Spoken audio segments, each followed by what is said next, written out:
Gracias, Dino. Hola, amigos de Frecuencia al Día. Desde Buenos Aires les habla Víctor Hugo González.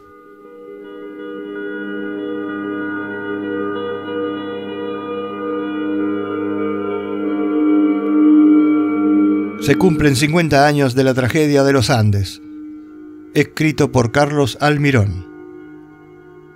Todas las publicaciones hablan de la importancia de los radioaficionados en el operativo de búsqueda del avión uruguayo caído en la cordillera. El recuerdo a Rafael Ponce de León. Fueron numerosos los radioaficionados que mantuvieron la vigilia radial en Chile, Argentina y Uruguay tras conocerse la noticia de la desaparición del avión uruguayo en la cordillera de los Andes el 12 de octubre de 1972. Desde entonces mucho se ha escrito sobre la tragedia, pero concretamente sobre la importancia de la radio durante la búsqueda. Hay un muy interesante trabajo del amigo Horacio Nigro Georgievski en su publicación La Galena del Sur. Un artículo destaca a un joven radioaficionado de Montevideo, Rafael Ponce de León, que se transformó en el encargado de las comunicaciones, al servicio de las familias de los pasajeros del C-47 de la Fuerza Aérea Uruguaya, mientras duró el operativo de búsqueda. Muchos años después, Rafael recordó sus vivencias con otro amigo apasionado de la radioafición y la aviación, Horacio Volati, que fue el primer radioaficionado en transmitir en HF-QRP desde el lugar donde se encontró el avión siniestrado en el Valle de las Lágrimas, lugar al que ascendió por primera vez en 1997. Dice el artículo de Georgievski que en el libro publicado en marzo de 2016 por Roberto Canessa y Pablo Bierzi, Tenía que sobrevivir, versión en castellano de I Had to Survive, como un accidente aéreo en los Andes inspiró mi vocación por salvar vidas. También hay una página en la que se relatan las comunicaciones radiales.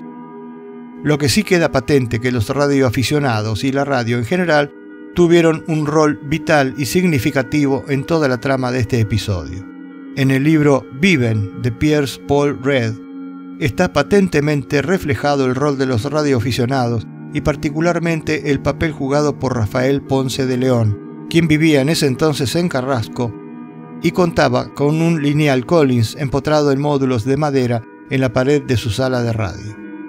El libro dice: el medio a través del cual fueron difundidas las primeras noticias y después rectificadas era una radio en casa de los Ponce de León en Carrasco. Rafael Ponce de León era un radioaficionado y la radio un entretenimiento heredado de su padre, que instaló todo el equipo, inclusive un poderoso transmisor Collins KWM2 en el sótano de su casa. Rafael era también un Old Christian y amigo de Marcelo Pérez. Él mismo no se había unido a la excursión a Santiago de Chile porque no quería dejar sola a su mujer, que estaba embarazada de 7 meses. A petición de Marcelo, Rafael había usado la radio para reservar habitaciones en el Hotel de Santiago para el equipo de rugby, llamando a un colega radioaficionado de Chile que lo había conectado con la red telefónica de Santiago. Era una forma más rápida y más barata que el teléfono. Esta práctica no era estrictamente legal, pero se toleraba. Cuando el día 13 por la noche se enteró de que el avión se había perdido en los Andes, comenzó a manejar la radio. Comunicó directamente con el Hotel Crillon en Santiago y le dijeron que el equipo había llegado sin novedad al hotel. Cuando noticias posteriores le hicieron dudar de esto, llamó al hotel de nuevo y así se enteró de que solo 2 de los jugadores habían llegado. 2 que habían tomado aviones de línea. Uno de ellos era Gilberto Regules, porque había perdido el Fairchild, y el otro era Bobby August, porque su padre era el representante de KLM en Montevideo. Ponce de León envió los primeros días una cinta magnetofónica a CX20 Radio Montecarlo de Montevideo, confirmando con declaraciones en Chile que el avión no se había encontrado. La radio de Ponce de León comunicó posiciones geográficas a Páez Vilaró, padre, donde un adivino había visto una posición que después fue descartada. A él también corresponde haber iniciado toda una red de conformación de radioaficionados de Chile, especialmente del Radio Club de Talca. Con él se comunicaban las familias de Montevideo con los padres que habían ido al rescate en Chile. Se levantaron en esa mañana del domingo día 22 de octubre, para hacer frente al 10º día en la montaña. Los primeros que salieron del avión fueron Marcelo y Roy Harley. Roy había encontrado una radio de transistores entre 2 asientos del avión y con sus pequeños conocimientos de electrónica que había adquirido mientras ayudaba a un amigo a montar un sistema de alta fidelidad, fue capaz de repararla.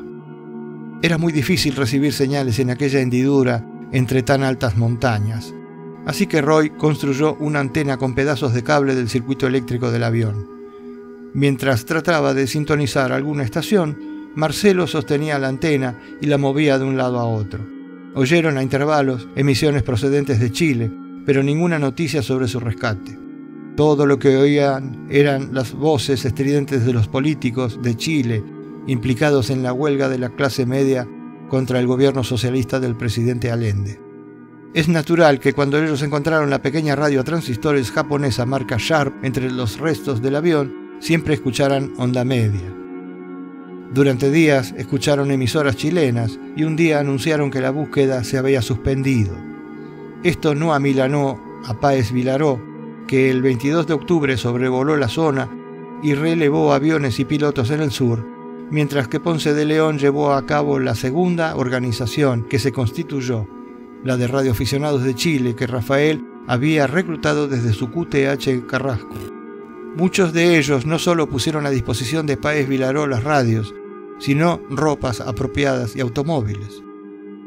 Una vez ahí, continúa el relato de Viven, vieron que Harley y Canessa habían hecho todas las conexiones necesarias entre las baterías y la radio, y de la radio a la antena de aleta de tiburón, pero todavía no habían captado ninguna señal exterior.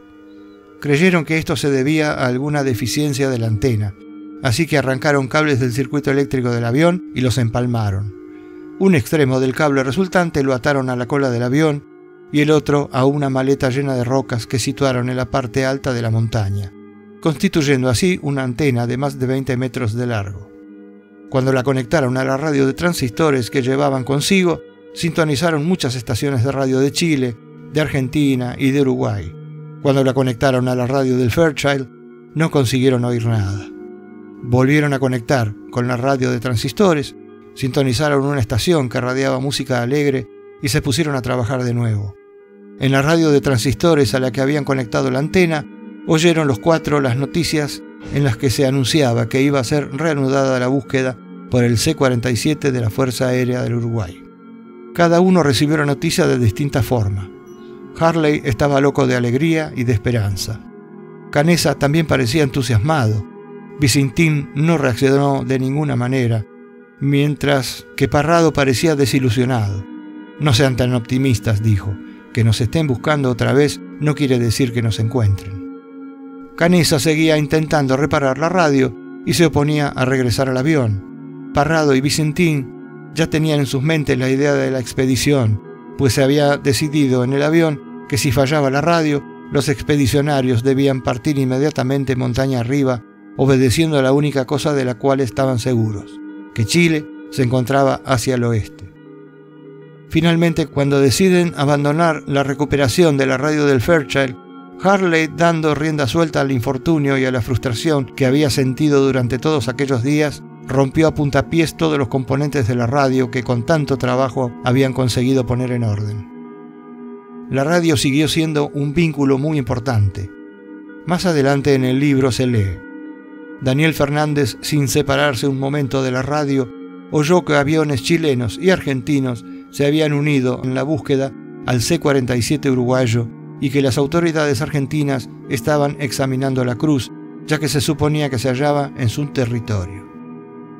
A medida que pasaban los días, solo recibían malas noticias por la radio. La cruz que se había encontrado en la montaña no era la de ellos, sino la de unos geofísicos argentinos en Mendoza.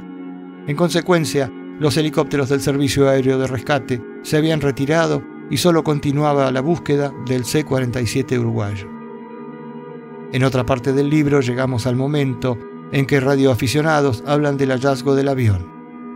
Mientras esperaban, los tres hombres, padres de los muchachos, decidieron ponerse en comunicación con sus esposas a través de la red de radioaficionados montada por Rafael Ponce de León.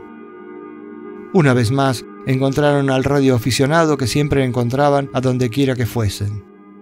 Tuvieron alguna dificultad en sintonizar la banda, porque había interferencia de otros radioaficionados de Chile, y entre los silbidos y ruidos de la radio, los 4 hombres oyeron parte de una conversación entre otros 2 radioaficionados. Increíble, pero han encontrado el avión. Y así, queridos amigos de Frecuencia al Día, he leído este artículo de Carlos Almirón. Se cumplen 50 años de la tragedia de los Andes. Desde Buenos Aires les habla Víctor Hugo González.